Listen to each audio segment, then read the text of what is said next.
T'en as pas marre d'être le gars timide du fond de la classe qui parle à personne? Mais Samy, moi je suis un Dark Sasuke, c'est trop stylé! Y a que dans les mangas que le mec qui parle à personne est classe. IRL, c'est juste un loser. C'est pour ça que je vais te montrer un guide complet qui m'a fait passer du gars coincé du fond de la classe qui parlait à personne à un mec sociable, capable de devenir pote avec n'importe qui et de parler à des gens qu'il connaît pas dans la rue. Numéro 1, intéresse-toi aux autres sincèrement. T'as cliqué sur cette vidéo parce que tu veux que les gens t'apprécient. T'as envie d'être ce mec de ta classe qui a plein d'amis et avec qui toutes les meufs ont envie de sortir. Mais avant de le devenir, tu dois comprendre une loi de l'univers importante, c'est la loi de cause à effet. Si tu lances un boomerang là maintenant, qu'est-ce qui va se passer? Ce boomerang va te revenir. Et bah c'est comme ça que fonctionne la loi de cause à effet. On récolte littéralement ce qu'on sème. Du coup toi, si tu veux obtenir des gens qui s'intéressent à toi et viennent te parler, il faut que tu te demandes, ok, qu'est-ce que je peux faire, qu'est-ce que je peux donner au monde pour recevoir que les gens s'intéressent à moi? Tu dois simplement faire aux autres ce que tu veux qu'on te fasse. Et moi ça je l'ai compris très tard parce qu'avant je m'en foutais des gens, j'étais centré sur moi, je voulais qu'on s'intéresse à moi sans rien donner en retour. Or c'est quand j'ai commencé à m'intéresser réellement aux autres que là j'ai commencé à voir les gens s'intéresser à moi. Donc à partir d'aujourd'hui je veux que tu écoutes ton pote quand il te parle de son projet, que tu ailles parler à ce gars de ta classe que tu vois être solo, que tu demandes à la meuf que tu kiffes dans ta classe qu'est-ce qu'elle a fait ce week-end. Et attention, je veux que tu sois honnête dans tes attentions. Nous fais pas comme Maître Renard dans la fable de La Fontaine. Tu aimes la veste de ce mec? Dis-lui. Tu trouves que la coupe de ce gars de ta classe, elle est super stylée? Bah demande-lui chez quel coiffeur il a été. L'honnêteté, moi surtout, ça m'a notamment aidé avec les filles. Et c'est notamment la technique que va préconiser Mark Manson dans son livre L'art subtil de séduire. L'autre jour, j'étais en train de bosser au café sur mon business, voilà, je faisais mon montage, quand tout d'un coup, j'ai vu une meuf, une petite asiate, qui était assise sur un banc en train de regarder la mer toute seule. Alors là, je me dis, attends, Samy, meuf, assise toute seule, en train de regarder la mer sans son téléphone, j'étais obligé d'y aller. Donc j'y vais et je me suis dit que le Samy d'avant, il se serait dit attends, vas-y, quelle phrase d'approche je peux sortir, qu'est-ce que je peux lui dire, etc. Alors que là, je me suis pas pris la tête, j'ai été la voir, je lui ai dit salut, je te trouve mignonne, comment tu t'appelles? Et puis on a eu une discussion, une belle interaction. J'ai été honnête avec elle dans mes intentions. Et toi, tu dois faire exactement pareil avec les gens. Et tu vas voir qu'ils vont le sentir. Numéro 2, arrête de critiquer et de te plaindre. Mais arrêtez de triquiter pour un oui, pour un non. Tu te rappelles la dernière fois qu'une personne t'a critiqué? Comment tu t'es senti? T'as sûrement essayé de te justifier, de sortir une excuse, et ce, même si la personne en face de toi, tu savais qu'elle avait raison. Ça, c'est pour une raison simple. C'est que la critique ne sert à rien, car elle va pousser les individus à se mettre sur la défensive et à se justifier. Et puis elle est surtout dangereuse parce qu'elle blesse l'ego de la personne qui est en face de toi. Alors aujourd'hui, arrête simplement de critiquer les gens et laisse-les vivre leur vie. Si ton pote veut te montrer sa nouvelle vidéo YouTube qu'il a faite, va pas lui sortir une analyse de A à Z, une critique, non, dis-lui juste bravo mec, continue, c'est bien. Et le seul unique cas où tu peux te permettre de donner ton avis et de critiquer une personne, c'est si elle te l'a explicitement demandé. Sinon, ne critique pas, ça n'a aucun intérêt. Ensuite, tu dois arrêter d'être négatif. Tu connais sûrement un mec ou une meuf qui se plaint H24. Est-ce que tu as envie de fréquenter cette personne-là? Et je te dis ça parce que moi, j'étais le premier mec à me plaindre tout le temps. Ouais, il fait moche, ouais putain, j'ai pas révisé le contrôle d'aujourd'hui, ah putain, le prof il casse les couilles. C'est pour ça que les gens ils voulaient pas traîner avec moi. L'être humain comprend qu'il doit être entouré de gens positifs. Et ça, je l'ai compris avec un mec de ma classe qui était dans ma classe au collège-lycée qui s'appelait Josua. Et ce gars-là, je t'assure que depuis qu'il est dans ma classe en primaire, dans mon école, tout le collège, tout le lycée, je l'ai jamais vu s'énerver ou être négatif une seule fois. C'était toujours le mec sympa, heureux, qui souriait. Et ça faisait que moi je l'appréciais beaucoup et beaucoup de gens l'appréciaient aussi. Tu dois toi aussi devenir ce mec à partir d'aujourd'hui. Numéro 3, prononce le prénom des gens.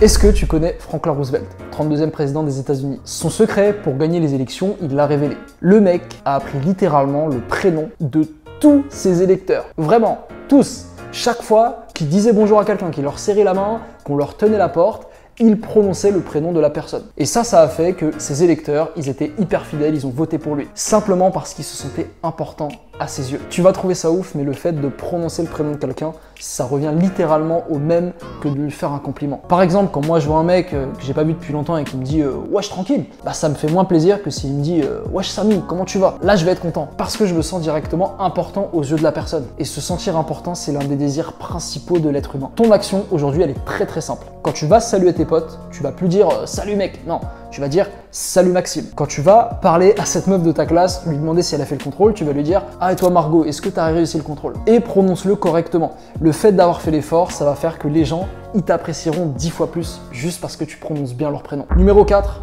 apprends à écouter. Tu t'es jamais demandé pourquoi on avait 2 oreilles et une seule bouche? Parce qu'en fait, on est fait pour écouter 2 fois plus qu'on ne parle. Et là, je vais te donner un cheat code. C'est le sujet de conversation préféré de 99% des gens. Si demain dans une discussion tu sais pas de quoi parler, alors bascule sur ce sujet et ça marchera à 100% dans tous les cas. Cette chose la plus importante dont les gens aiment parler, c'est d'eux-mêmes. T'as sûrement déjà expérimenté ça. T'es dans une discussion avec un mec qui fait que de parler de lui. Vraiment, non-stop. Et toi, t'as qu'une seule envie, c'est de lui fermer sa gueule, de te barrer et de plus jamais lui reparler au gars. Et bah, c'est pour la raison simple qu'on aime plus parler de nous-mêmes qu'on aime parler des autres. Et une fois que t'as compris ce principe, tu peux maîtriser les relations sociales à la mort. Donc, à partir de maintenant, écoute 2 fois plus que tu ne parles, d'accord? Et tu dois notamment pratiquer l'écoute active. Regarde la personne dans les yeux quand elle te parle. Bouge la tête de haut en bas pour lui faire comprendre que t'es d'accord et que t'as compris ce qu'elle te dit. Réagis aussi en direct à ce qu'elle te dit. Avec des ouais, ah non, jure. Waouh, un mec trop stylé. Et surtout, éteins cette petite voix dans ta tête qui te dit ouais, qu'est-ce que je vais dire après? Non, concentre-toi à 100% sur ce que la personne en face de toi te dit. C'est ça, l'écoute active.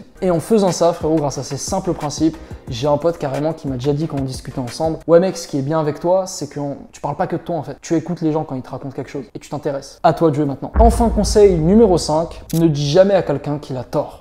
Le plus gros problème que j'ai eu pendant des années, c'est que j'admettais jamais que j'avais tort. Je trouvais toujours une excuse ou une disquette pour me justifier. Et ça faisait que les gens m'appréciaient beaucoup moins et j'étais aussi moins pris au sérieux du coup. Je me prenais souvent des ouais, de toute façon, on peut pas discuter avec toi. Et ça, c'est le pire truc. Et le jour où j'ai compris qu'il fallait que j'arrête de faire ça et que fallait que j'admette que j'avais tort, eh bien ma vie, elle a littéralement changé. Admettre que t'as tort, frérot, dis-toi, ça fera plaisir à la personne qui est en face de toi. Parce que simplement, tout le monde s'en fout de tes excuses. Je sais pas si t'as déjà vu des mecs qui arrivent en retard en classe et qui essaient de justifier « Oui, mais madame, c'est à cause de la voiture. Oui, mais madame, c'est à cause de ceci, cela. » Comment il réagit le prof en général? Le prof, il s'en bat les couilles, il va être énervé, il va dire « Non, mais je m'en fous, tu sors. » Alors que si t'arrives en classe, t'es en retard et que tu dis « Écoutez, bonjour madame, désolé, je suis en retard, c'est ma faute, ça se reproduira plus. » Et bah là, tu vas voir que bizarrement, le prof, il va beaucoup mieux réagir. Et c'est notamment le cas pour moi quand un mec me dit en commentaire d'une vidéo « Oui, mais Samy, tu racontes l'esthétique, mais moi, c'est pas la bonne génétique. » Moi, je m'en tape royalement de ça, en fait, de son excuse de merde.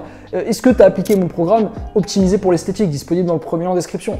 Est-ce que t'as fait une sèche qui te permet de diminuer ton tour de taille et d'augmenter ton tour d'épaule? Fais tout ça et après, tu pourras me parler de génétique. En plus d'admettre que t'as tort, ne dis jamais aux autres quand c'est eux qui ont tort. C'est la pire des choses à faire. Comme la critique, ça pousse la personne à être sur la défensive et à se justifier parce que personne n'aime avoir tort. On aime tous avoir raison. Du coup, à la place, félicite la personne pour ton travail, complimente-la et ensuite, pose une question pour que la personne se rende compte d'elle-même qu'elle a eu tort en fait. C'est beaucoup plus compliqué, beaucoup plus laborieux, mais tu vas voir qu'à la fin, la personne, elle va beaucoup plus t'apprécier. Et puis enfin, conseil bonus numéro 6, lis le livre « Comment se faire des amis ».